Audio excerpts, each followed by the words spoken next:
Now we have algorithms that can help anybody's content to get discovered on any of these platforms. It's going to be fully personalized to your time of the day, to the individual preferences. So it's completely algorithmic. I'm Sander, and I'm really excited to discuss with you, explore with you, what are the next opportunities for creatives and filmmakers. There are some enablers that we're going to go through that are really helping us get to the next phase. We're going to see what are the implications for traditional players today and the newcomers in the space. And then we're going to focus on the independent creators and them specifically in the context of Europe. So let's dive right in. In terms of the enablers, the internet happened, and it changed everything. In the way we create content, we're not limited to having the 2-hour creatives in the cinemas or the 20-minute TV episodes. We can now do anything on any platform, in any length, in any format, in 3D, 2D, whatever you can imagine.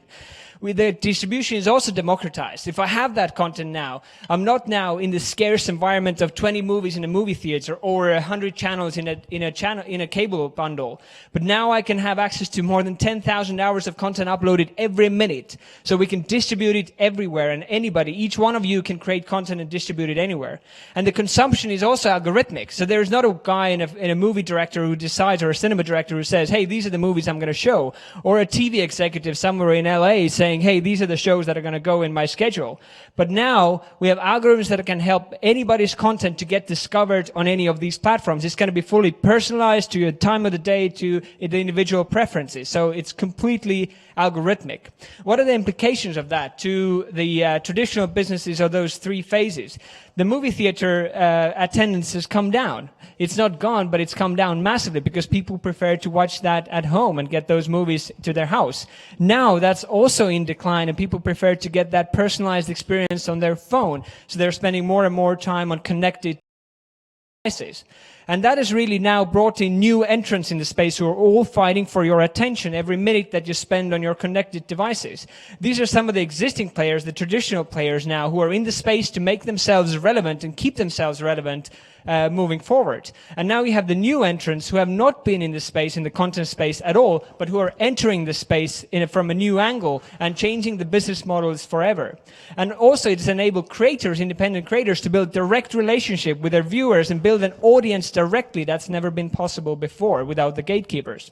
So let's dive into each one of them one by one. The traditional players are betting on subscription video on demand growth and advertising video on demand growth. So they're building services. They're taking all of their best IP that they have, and you see a lot of pluses here. Disney Plus, Paramount Plus, Discovery Plus, a lot of the streaming services out there who are betting on people paying content through a subscription in order to have a personalized experience or getting that content sponsored by the ads. The challenge is that half of the people at the moment only have 1 or 2 services, and a quarter only have more than 3 services. So there's a massively increasing competition amongst traditional players.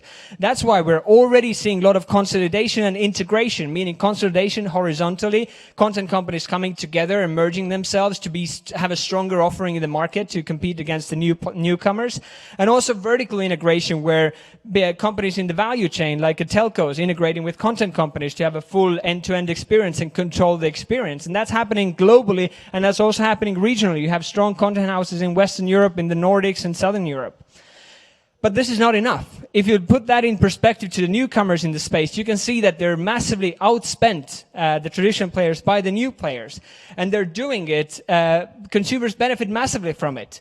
In order to get access to $1 billion worth of content, in Apple's case, you only have to pay 80 cents. In order to get access to $1 billion content from Prime Video, you have to pay 1.5. So you get a much better deal as a consumer. You get much more better, higher value content.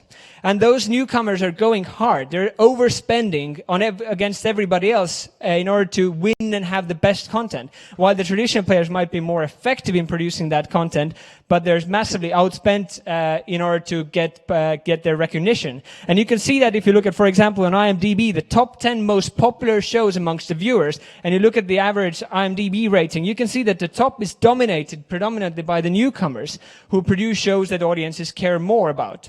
And they know that now, and they can do it because they also are not in the content space only. They're vertically integrating themselves, and they're becoming the new cable operators. So yes, we looked at Apple TV Plus. If you open Apple TV, They have the real estate to push their own shows and control the experience that you're going to see. So if you're just a content operator today, you're just an app on that platform that's controlled by someone else who's competing with you.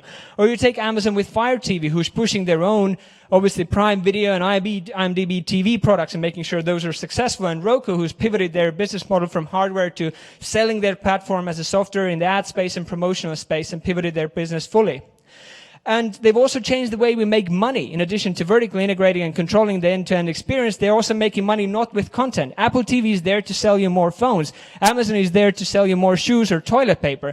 And they know that. The content is here to lure people into the flywheel. And then they realize, oh, there's 2-day shipping. Now I can also get my groceries from there. I can also get my music from them. So suddenly they know that the one who's not subscribed to Prime spends only $600 a year, and the one who's subscribed to Prime is spending $1,400. So the investment into content is a no-brainer. That helps them retain their customers longer because they have a high affinity content available on their platform. So less people cancel, and they as a company make more money because they've got great content and increase their loyalty.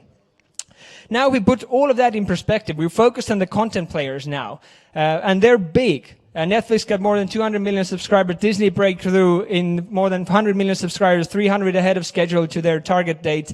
But if you put all of that in perspective into the creator-led platforms, such as YouTube, Facebook Watch, and TikTok, and Yoku, and Tudo, and Snapchat, and others, you see that they actually are very, very small in terms of the users and audience they can attract.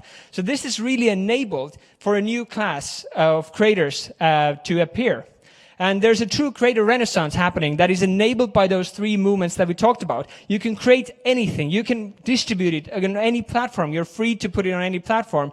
And you have an opportunity for the algorithm to surface your content, to get in front of people and get recognized and build your audience. And that renaissance has gone through 3 phases or layers, as I want to say.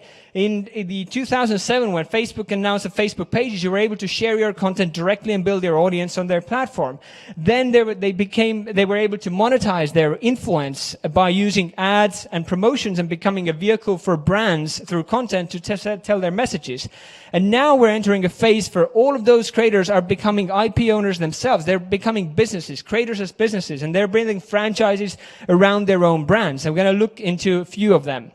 All of this is also supported by the ecosystem, the tools and platforms that are required for them to be successful, whether it's building the audience, whether it's the monetization tools, or tools for them to build direct transactional businesses with their viewers.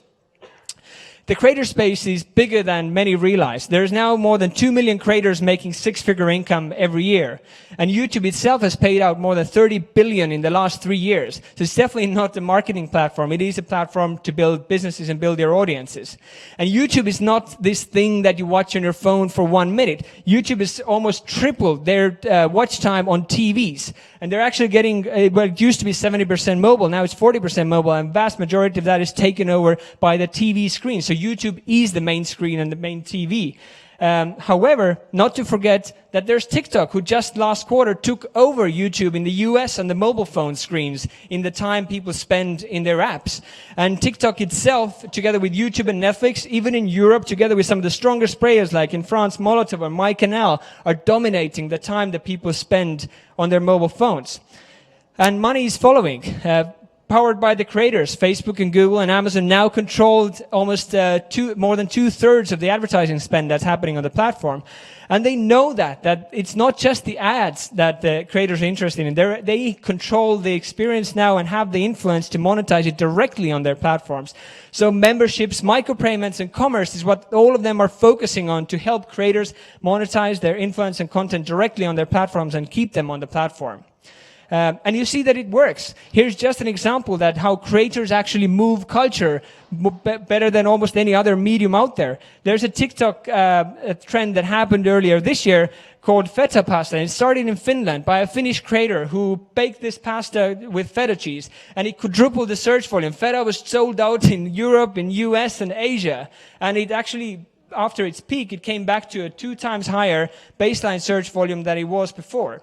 But let's look at some of the creator franchises that are out there. What are those like true real businesses that are happening? The first one I want to share with you is Mr. Beast. He's built his channel by doing this crazy, out of this world stunts. He goes out into public, and if you haven't seen him, definitely go and check him out. He's got a significant audience of 110 million subscribers on YouTube. He gets almost 1 billion views every month. And he's turned his content and his series into a complete business now. Last year, he launched Mr. Beast Burger. He opened 300 restaurants in one go in the US, now expanded to 900 restaurants. And he's now opened also Canada and the UK and sold more than 1 million burgers in the first 2 months. He's also building app experiences and games. He's also investing now in creator tools and himself investing in businesses that are relevant for his audience so that he truly owns and builds his franchise around his content. The second example I want to share with you is one of the largest TikTok creators, Charli D'Amelio. And she's got more than 120 million followers on TikTok. And she's built the business around her brand and a very successful franchise. She just recently launched, for example, Social Tourist, together with Hollister, her own clothing line that's sold worldwide. She also launched her own makeup line. These are the businesses that she owns and runs, that she controls. She's also had very successful sponsorship deals. She recently did a deal with Dunkin' Donut, and now you can get Charli foam in every Dunkin' Donut. That increased the Dunkin' Donut downloads by 57%, so that they have those loyal customers that they didn't have before just by doing one deal, and now they extended it. She's got original shows and deals with Hulu and Snapchat. And she's also investing into other businesses that she wants to be part of. So you can see how it starts. She just got her influence. She influences the culture in one place and takes that influence and builds businesses everywhere. Similarly, as you saw with the newcomers. And one of the businesses that I'm super excited about to share with you is Moonbug. Moonbug is a $265 million fund that's based in London and Los Angeles. And they're focused on creating inspiring kids content by acquiring large channels and taking them further, making more content, better content. And they're now reaching 7 billion views every month. Some of the 3 biggest kids IP on music platforms are run by Moonbug. They've got the longest standing show in top 10 on Netflix of any other Netflix-owned shows, Cocomelon. And if any of you has kids or you're interfacing with kids, you know that they love either Blippi, Cocomelon, or Little Baby Mom. They reach almost 3/4 of the kids around the world. But now zooming into Europe, where are we from here? Like, how can we be part of this strong, fertile creator economy? There are 3 things that I believe we need. One is a strong community, accessible funding, and a supporting ecosystem. And let's look at each one of them, how well we're doing. In terms of creator community, these is more than half of the channels with more than 10 million subscribers are based in the US. There's 3 in France and 1 in Germany. Kurz gesagt, if you want to check that out. So we're not really up there. And one of the reasons it might be happening is that the creator funds are very much focused on the US market. So that if you as a creator, you're doing well and you want to get further, this is the place that you need to go to access TikTok 1 billion fund, or to access the YouTube Shorts fund, or to access the Facebook Black Creators fund for 25 million. There's only Snapchat who's putting out 1 million every day globally that anybody can access. But most of them are very focused or outpacing the funding that's available here. And also same applies for the creator tools. If you're building your audience, you're monetizing it, or you're building businesses around your IP, or building a franchise around your IP, most of those tools start in the US and are available to creators there, but not necessarily elsewhere. It takes longer to get there. So if you want to be amongst that ecosystem and you want to have access to funding, this is where you need to go. There's one thing that you need to keep in mind, however, that from content side, local is what drives growth. For example, for Netflix, they moved from 25% of international content to now 50% of their content originating from outside the US. And in some other extreme examples, for example, for Amazon Prime Video, in Japan, they have 40% of their content that's locally originating. And they do that because they know that that drives their growth. You can see that the Netflix growth in the US has pretty much plateaued. However, they're finding a lot of growth in international markets. And it doesn't mean that they're doing French content in France to grow in France. They're actually leveraging local stories cross-border. For example, Lupin, that's a French original show. Lupin. Lupin. Lupin. Lupin. Yes. Much better. You see? You have 1 minute left. But they took over and became the #1 most popular series around the world.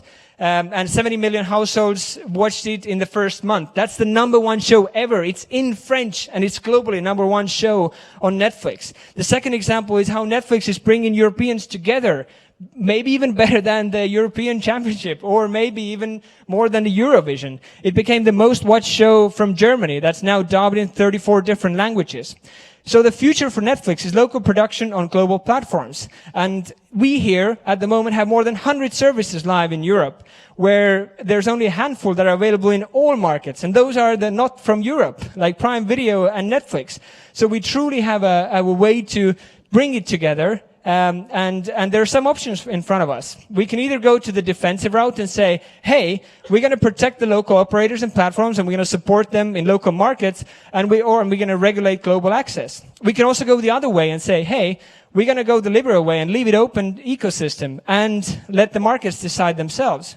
Or what I believe is one of the strongest options here is the pragmatic route, where we can say, hey, this is a new space that we're playing in.